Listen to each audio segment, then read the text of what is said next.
आदमी से लेकर इंतजामिया तक हम सब कसूरवार हैं। हालात की खराबी का मलबा किसी एक पर नहीं डाला जा सकता। भक्कर का सबसे मशहूर मुस्लिम बाजार, जहां से कभी बैक वक्त 40 से 50 अफराद गुजर सकते थे, मगर अब एक आदमी भी मुश्किल से गुजरता है। लेकिन क्यों? चलिए बाजार चलकर ही देखते हैं।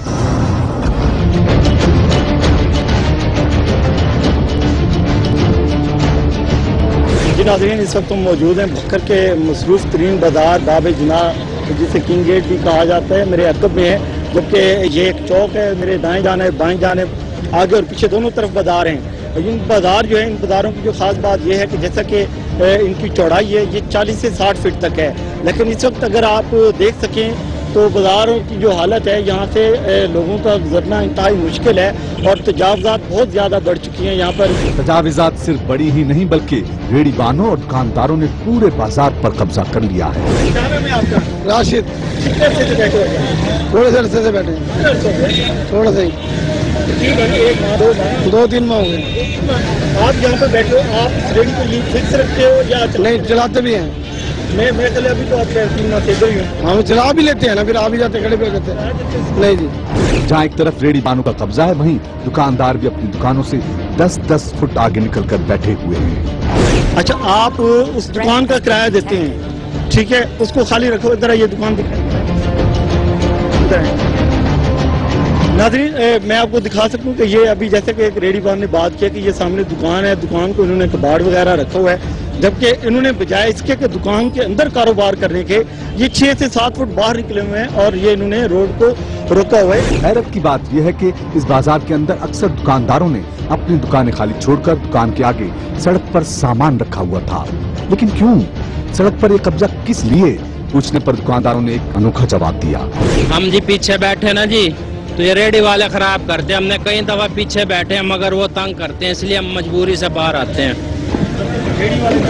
वो टूरते फिरते हैं ना जी जोन से, वो खराब करते हैं। हम यहाँ पे बैठे, हमने फिर देखा ना जी, वो इधर खड़ी कर लेते हैं, इधर खड़ी कर लेते हैं, इसलिए फिर हमारे पे गाहक नहीं आते। बाहर ये रेडी वाले फिरते हैं, इनकी वजह से आए। अगर ये रेडियाँ बंद हो जाएं तो हम दुकानों के अंदर बैठने के लिए तैयार हैं। यहाँ बैनर, ये चलते फिरते रेडियाँ, इनकी वजह से रश हो जाता है और जब TMA वाले आते हैं ये भाग जाते हैं, मुश्किलात हमें होती है।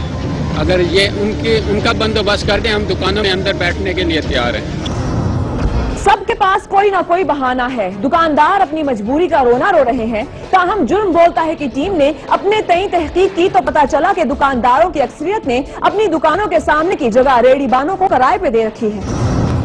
सर, ये जो बाहर रेडियो वाले खड़े होते हैं, फट्टे लगते हैं, इन पे किराए देते हैं ये मालकान को, दुकानदार को। दुकानदार अपना अंदर बैठ के बिजनेस करता है, ये लोग बाहर बैठ के किराया भी देते हैं, इसलिए यहाँ पे सारा दिन तंगी का शिकार बना रहता है। तो हमारे कमेटी के जो हैं इंतजामिया वगैरह, वो इनसे पूछती नहीं है, वो भी चुपचाप ही रहती है। चलता है ऐसे ही, पाकिस्तान है। मतलब ये कि जो दुकानदार साहबान बैठे हैं वो लोग खुद इनसे पैसे लेते हैं, ये जो फटे लगाए हुए हैं, किराए पे लगाए हुए हैं। सब गोला, कुछ नहीं होगा। DSO से बात कर ले तो खुदा से भी बात कर ले, फिर भी कुछ नहीं होगा। ऐसे सिस्टम चलेगा। सिस्टम को कौन ठीक कर सकता है? सिस्टम को कोई को नहीं ठीक कर सकता, अल्लाह ही ठीक कर सकता है। हम खुद भी तो ठीक कर सकते हैं ना। अब अगर मेरी दुकान है, ये मेरा कल देखें, ये अगर वो दुकानदार खुद पीछे हट जाए, अपनी जगह छोड़ दे रोड को, तो वो तो हो सकता है ना चीज, हो सकता है। लेकिन इनको किराया कौन, 10,000 किराया कौन देगा? कोई देगा 10,000 रुपए? कौन देगा इस दुकानदारों को? ये 10-10 हजार रुपए, हाँ, एक 10-10 हजार रुपए किराया दे रहा है, कोई 15,000, कोई 10,000। एडवांस भी है 2-3 लाख रुपया। रेडी वाले से लिए हुए। बिल्कुल, उसको छोड़ो यार, वो किराया नहीं दे, हम दुकान किराया नहीं दे रहे, उसको छोड़ो। आधी दुकान तो बंद होगी ना, आधी दुकान तो बंद होगी ना। अब तो किराया ले रहे हैं, एक मिसाल के तौर पे उनको लेने किराया, लेकिन जब हम किराया भी नहीं लेंगे तो ये बंद हो जाएगी जगह। ये साहब भी अपने मौके को सच साबित करने की पूरी कोशिश कर रहे हैं, लेकिन सच क्या है वो सबको दिखाई दे रहा है। सिर्फ यही नहीं, दुकानदार एक दूसरे से जिद पर अड़े हुए हैं। ये फ्रूट वाले अंदर हो जाए, हम सारे अंदर चले जाएंगे, सब किराने वाले, ये मैं आपको गारंटी देता हूँ। किराने की दुकान वाले इस तजावजात का सबब सब्जी फरोशों को करार देते हैं, सब्जी वाले किराने की दुकानों को मुरूदे इल्जाम ठहराते हैं। दुकानदारों और रेडी बानों की इस हठधर्मी ने बाजार का रुख करने वाले शहरियों को अजाब में मुब्तला कर दिया है। लेकिन कौन है जिम्मेदार? क्या कहते हैं सदर अंजुमन ताजराने राना मोहम्मद हनीफ। TMA जो है वो गरीब रेडी बानों को सोचे और हम राहगीरों को सोचें। अगर मुस्बत सोच होगी, अच्छी सोच होगी तो इंशाल्लाह इसका हल निकल आएगा। अच्छी सोच होगी तो यकीनी तौर पर हल निकलेगा। लेकिन क्या सोच रही है जिला इंतजामिया? क्या कहा डीसीओ बक्कर ने?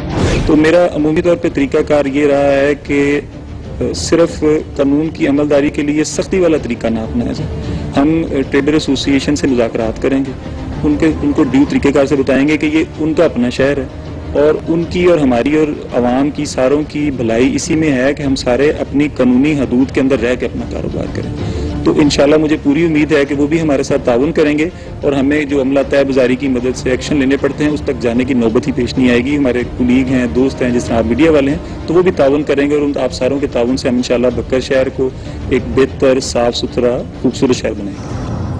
खूबसूरत शहर बनाएंगे। डीसीओ भक्कर ने बात तो बड़ी खूबसूरत की है, लेकिन इससे भी ज्यादा खूबसूरत बात तो ये होती कि अगर डीसीओ साहब ये भी बता देते कि इस शहर को खूबसूरत कब बनाएंगे, कब तजावुजात से पाक करेंगे, मुस्तकबिल करीब की कोई तारीख ही बता देते जनाब। लोग बुरे हैं होंगे, लेकिन जब आप अच्छे हैं तो फिर डरने और घबराने की क्या जरूरत है। इसी के साथ ही हमारा आज का प्रोग्राम इख्तिताम को पहुंचा।